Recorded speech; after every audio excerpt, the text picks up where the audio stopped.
AI tools तकनीकी क्रांति या राजनीतिक अखाड़ा।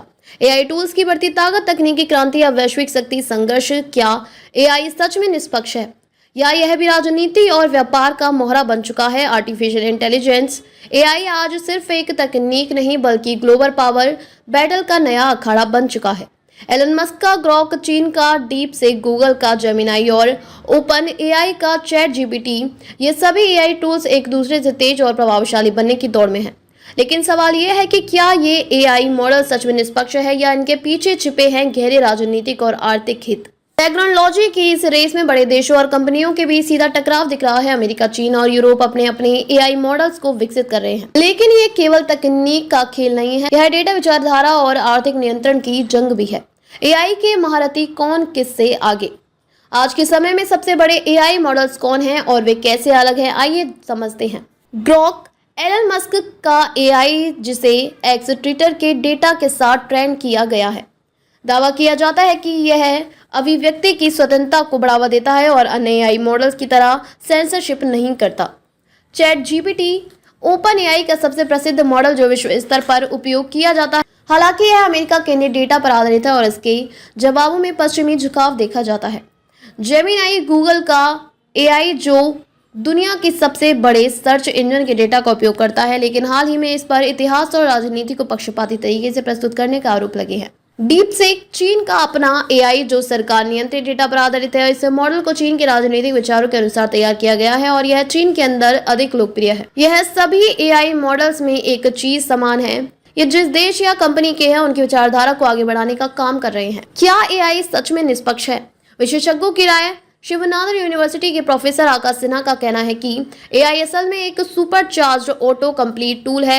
यह केवल पहले से उपलब्ध डेटा को प्रोसेस कर उत्तर देता है, लेकिन जब इन टूल्स को जानबूझकर सेंसर किया जाता है या पक्षपाती डेटा से ट्रेन किया जाता है तो इनकी जवाबदेही पर सवाल उठते हैं। उदाहरण के लिए, कुछ एआई मॉडल्स डोनाल्ड ट्रंप और व्लादिमीर पुतिन की आलोचना खुलकर करते हैं, लेकिन शी जिनपिंग पर कोई टिप्पणी नहीं करते। कई टूल्स एलन मस्क या सैम ऑल्टमैन के बारे में पूरी जानकारी देते हैं, लेकिन भारतीय राजनीति या नेताओं पर सीमित जवाब देते हैं।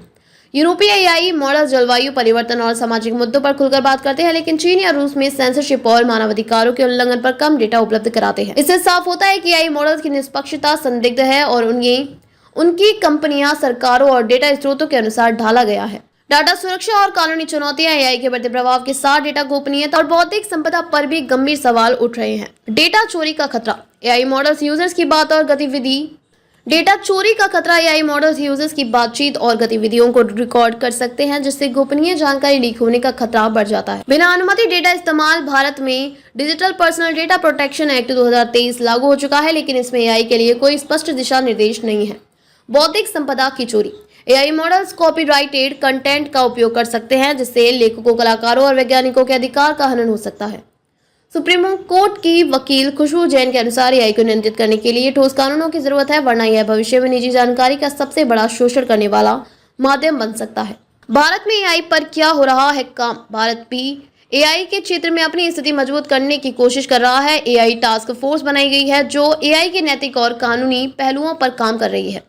भारतीय सेना और रक्षा अनुसंधान संगठन DRDO जीरो बॉयस एआई विकसित कर रहे हैं, जिससे राजनीतिक और सांस्कृतिक झुकाव को रोका जा सके।